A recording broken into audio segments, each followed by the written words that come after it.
जय श्री कृष्णा। राधे राधे दोस्तों। शिव महापुराण सभी पुराणों में सबसे अधिक महत्वपूर्ण व सबसे ज़्यादा पढ़े जाने वाला पुराण है। शिव महापुराण में शिव जी को पंचदेवों में प्रथम अनादि सिद्ध परमेश्वर के रूप में स्वीकार किया गया है। इस पुराण में भोलेनाथ के जीवन के चरित्र पर प्रकाश डालते हुए उनके रहन सहन, विवाह और उनके पुत्रों की उत्पत्ति के विषय में विशेष रूप से बताया गया है। चलिए अब एकाग्र मन से महादेव का ध्यान करके शिव महापुराण शुरू करते हैं। इस सीरीज़ में हमारे साथ आप जुड़े रहिएगा, क्योंकि हर दिन सुबह 6:30 बजे ये वीडियो आएगी। आइए शुरू करते हैं। ओम है जीवन हमारा, ओम प्राणाधार है, ओम है कर्ता हमारा, ओम पालनहार है, ओम जपने से हमारा ज्ञान बढ़ता जाएगा, ओम का ही जाप हमको मुक्ति तक पहुंचाएगा। पार्थिव देव पूजन। सूत जी ने ऋषियों के पूछने पर पार्थिव प्रतिमा के देव पूजन के संबंध में कहा, मिट्टी से बनाई हुई मूर्ति के पूजन से सभी स्त्री पुरुषों की मन इच्छाएं पूर्ण हो जाती है। मूर्ति बनाने के लिए नदी, तालाब, कुएं आदि के अंदर की मिट्टी लेकर सुगंधित द्रव्य उसमें मिलाना चाहिए। फिर पवित्र स्थान पर बैठकर दूध डालकर उस मिट्टी को गूंथना चाहिए। फिर अपने हाथ से मूर्ति बनाकर उसकी पूजा करनी चाहिए। सभी पार्थिव देवों की पूजा आदर पूर्वक करनी चाहिए। जो शिवजी का पूजन 16 उपचारों से करता है, उसके मन की सभी इच्छाएं पूरी हो जाती हैं। शिवजी का लिंग 12 अंगुल चौड़ा और 25 अंगुल ऊंचा श्रेष्ठ माना जाता है। ऐसे लिंग का अभिषेक करने से आत्मशुद्धि होती है। गंध चढ़ाने से पुण्य प्राप्त होता है। नैवेद्य चढ़ाने से आयु बढ़ती है और तृप्ति होती है। धूप देने से धन की प्राप्ति, दीपक दिखाने से ज्ञान प्राप्ति और पान सुपारी अर्पित करने से अनेक सुखों की प्राप्ति होती है। देवता को नमस्कार और उसका जप प्रत्येक प्रकार के मनोरथ को पूर्ण करते हैं। अतः पूजा के अंत में प्रणाम और जप अवश्य करना चाहिए। मानसिक पूजन में भी नमन और जप करना आवश्यक है। सूत जी से कहा, महामुनि, प्रणव का स्वरूप बताते हुए इसके भेदों को स्पष्ट रूप से समझाने की कृपा करें। सूत जी बोले, प्र का अर्थ है प्रकृति से उत्पन्न संसार रूपी समुद्र। नव का अर्थ है उस समुद्र से पार कराने वाली नाव। इसलिए ओमकार को प्रणव कहा जाता है। ओमकार अपने जपकर्ताओं से कहता है, वह मतलब तुम्हारे लिए कोई प्रपंच नहीं है। इस भाव को लेकर भी इसे प्रणव कहा जाता है। इसे प्रणव कहने का एक आधार और भी है कि प्र का अर्थ है बलपूर्वक, न का अर्थ है ले जाएगा, वह का अर्थ है तुमको, अर्थात यह तुमको बलपूर्वक मोक्ष तक ले जाएगा। माया रहित महेश्वर को नवनूतन कहा जाता है। ये अत्यंत शुद्ध स्वरूप है, अतः उन्हें प्रणव कहा जाता है। प्रणव के दो भेद हैं, सूक्ष्म और स्थूल।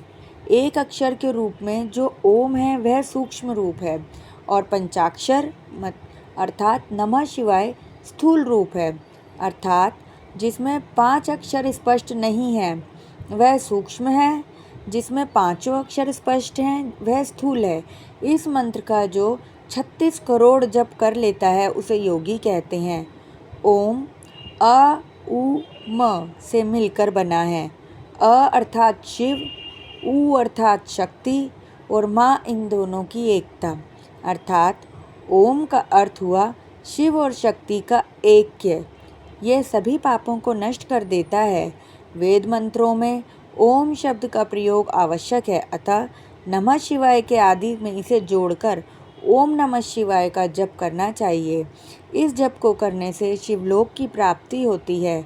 इसे जपने से आयु, धन, श्री आदि की वृद्धि होती है और जप करने वाला तपस्वी बन जाता है। ऋषियों ने सूत जी से प्रार्थना की, सूत जी, बंधन और मोक्ष के स्वरूप को बताने की कृपा कीजिए।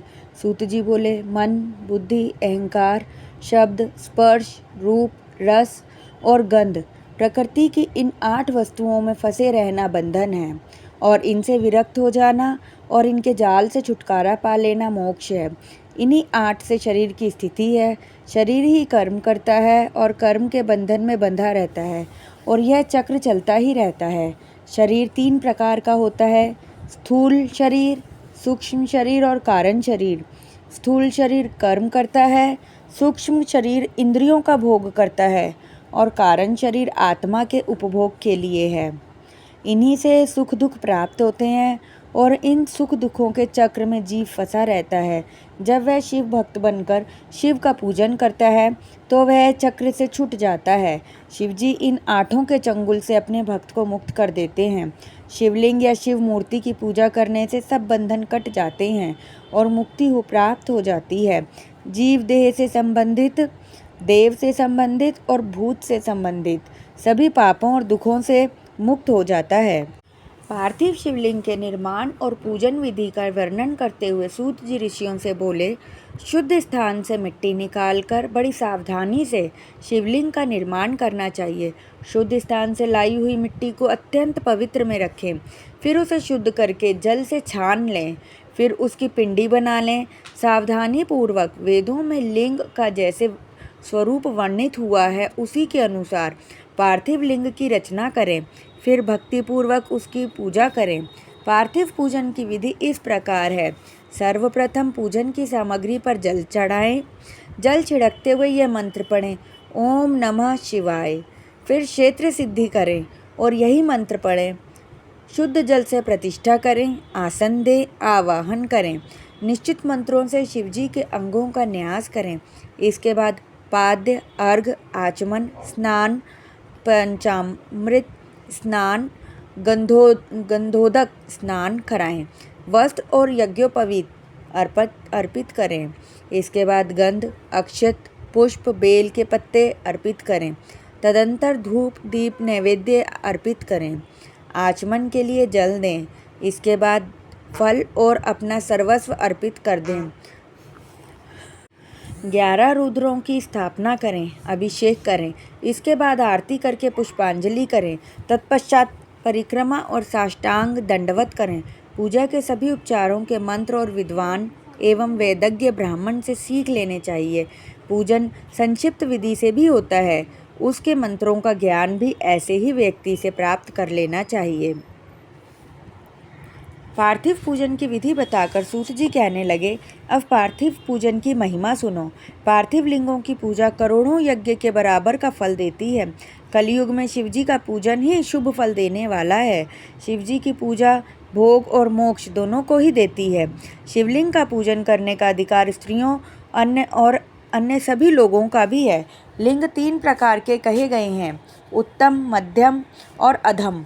जो लिंग 4 अंगुल ऊंचा और देखने में सुंदर हो, वेदी पर स्थापित हो, वह लिंग उत्तम कहा जाता है।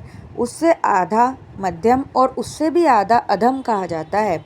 ये तीनों प्रकार के लिंग उत्तरोत्तर श्रेष्ठ और निम्नतर अधम हैं। पढ़े लिखे विद्वानों को वैदिक मंत्रों से ही पार्थिव पूजा करनी चाहिए। जो मनुष्य वेद और स्मृतियों के कथन की अवहेलना करता है और दूसरे कर्म करने लगता है, उसकी मनोकामनाएं कभी पूरी नहीं होती हैं। दोस्तों, आज की वीडियो में बस इतना ही। अब कल की वीडियो में हम यहीं से आगे कंटिन्यू करेंगे। आप चैनल को सब्सक्राइब कर लीजिए और नोटिफिकेशन बेल को ऑन कर लीजिए, जिससे आने वाली वीडियोस आप तक समय पर पहुंच जाएं। वीडियोस पसंद आई हों तो लाइक कीजिए, शेयर कीजिए और फैमिली और फ्रेंड्स के साथ शेयर भी कीजिए। तब तक के लिए हर हर महादेव।